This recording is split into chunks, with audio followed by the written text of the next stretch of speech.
Tapinay ko nga vi tahu hozo misusut hozo nga vi nakavabago di tapinay Joseph Lodin doy ti zo vago mingkizod izyaw hamin ko tina hozo kavabago do natay mo kon sika nam kotodan kmadi Joseph Lodin tamay mo manakadong diti ababazan biyampay kapulakisan daw na manupu hozo tapinay ko nga vi kano kinango tako doy ti zo vago mingkizod izyaw hamin ko hozo nga vi diti sinupu daw sondi o oiton hozuk hozo naday ha idpagun Thailand habus pagun Malaysia kinango tako.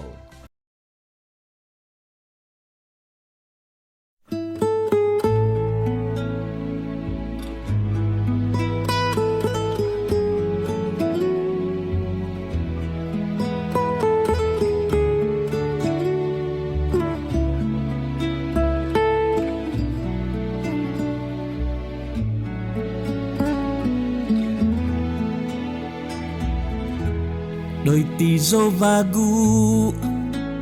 Point pahudiaw Do mamanaw Point tunda hongon Do monong puan Đôi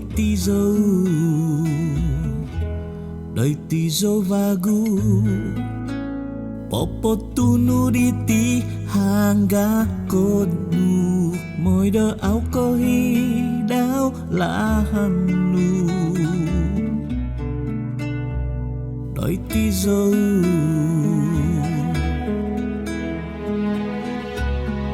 Izo ta sab nu Ko vang nu to hudu adi Đôi tí dâu và gu Mongun suktiaw mamanang Sundung ohokot ahamo Tiavina za anu Đôi tí dô và gu Mama sondiaw humansan Humizap mimpoy mong luhu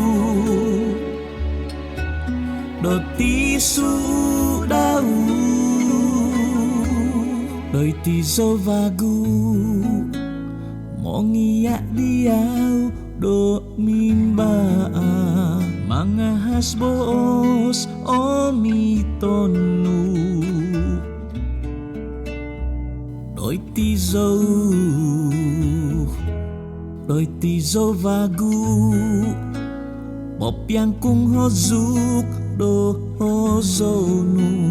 Monohinas do oi tondau Đôi tí dâu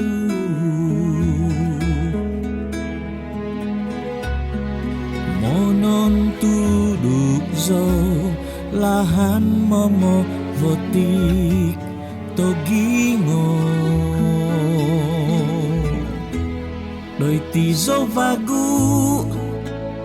Mongun suktiaw mamanaw Sundung ohokot ahamo Tiavina za anu Đôi tí dô và gu Mama sondiaw humansan Humizap mimpoy monu Do tí su đau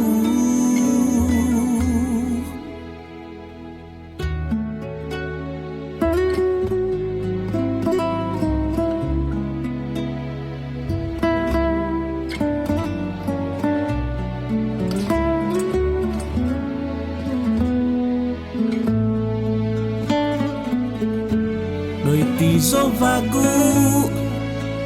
Mongun suktiaw mamanang Sundung ohokot ahamo Tiavina za anu Đôi tí dô và gu Mama sondiaw humansan Umizap mimpoy monu Doti sudau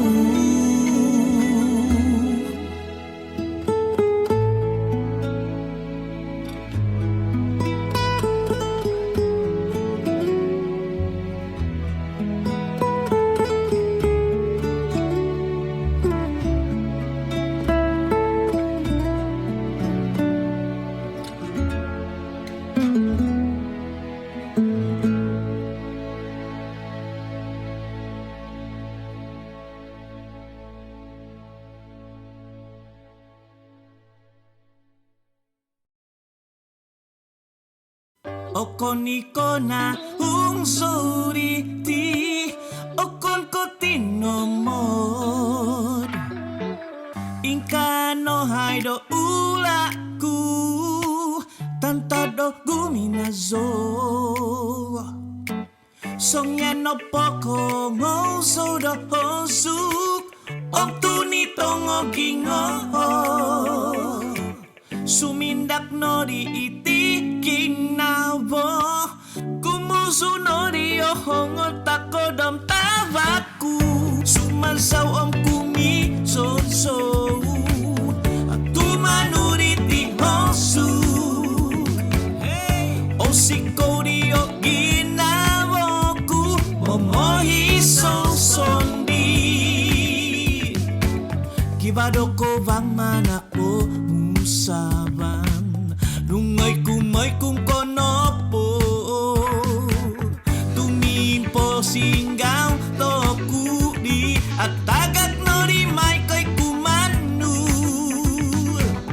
Katama no gido umiusom Katama po no gido manaliom Sumasaw kumisot tumanut do hosu Om hoso nga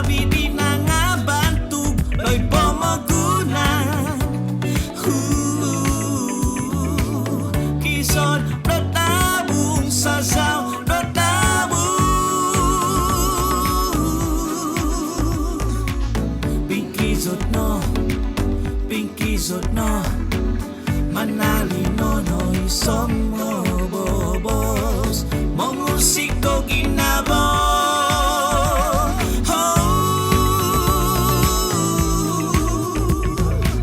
Noy kot kiningo sa zawag kiso diyotu Mituka diyosong ohontok ohi siu Sinuaw ingis ni mamay O sikaw kumisod o manali Tunangatan ni hahangay Mingkisus light hosuk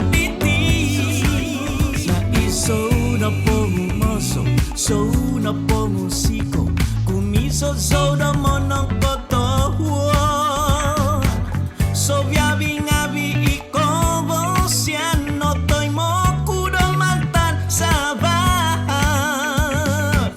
Kumisod so tumangaso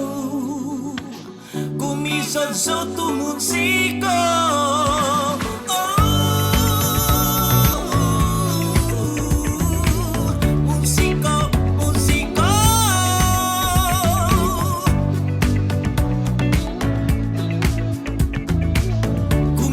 Suplo tabu Okon ikona suriti Okon ko tinomod Inkano haido ulaku Tantan do suminu kogso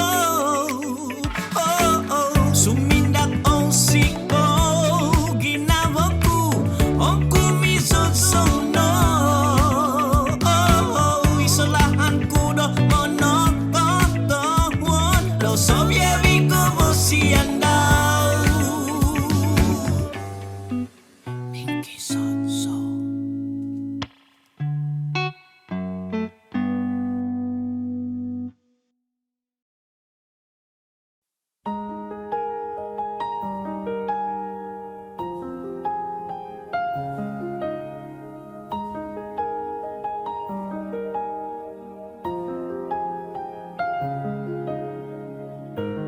Mogyum soni sonon tundong totonon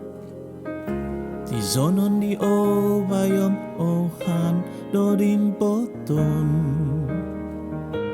Ohan so di papahabus swang ginaboku Sontop song inosok Doit suang do sundubanku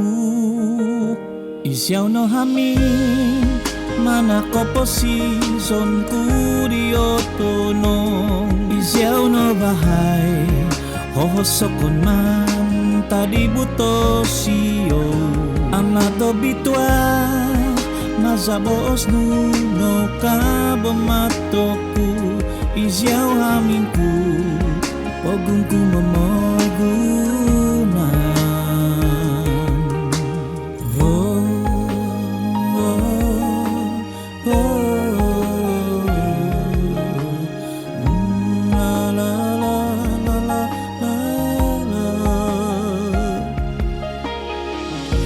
Tonong ginawaku song yan poindos diyaw Ontingaw song yan pon sodu sumantang diyaw Manaday sodo tingadan ginabonu Tudukay sumong ipot Dotinanku Isyaw haminku Mana ko posisyon ku do tonong Isyaw no bahay Hohosokon man tadi buto siyo Ama to bitwa Mazabos no kabamatoku Isyaw haminku Ogungku memogunan Idumbanganmu Otondu isundubanku Isyaw na mangungusapku Isyaw na hamin Manako posisyon Kuri otono Isyaw na bahay Hohosokon mantap Ibuto siyo Amato bituan Mazabos nuno kabamatoku Isyaw haminku Pogungku memogunan Oy haminza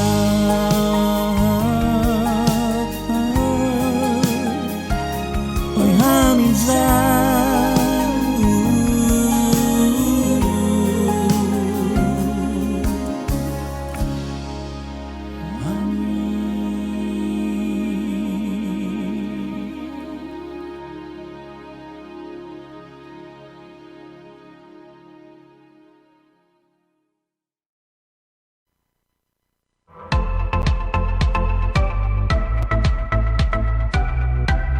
Nongo desu tahu hazau da song hazau dao tek hazau dao sendi I Joseph Lodin dari pengawi dari kangan hazau kapabagu apa yang tutunan hazau bagu do kadazan minggu diti. Dabay no jam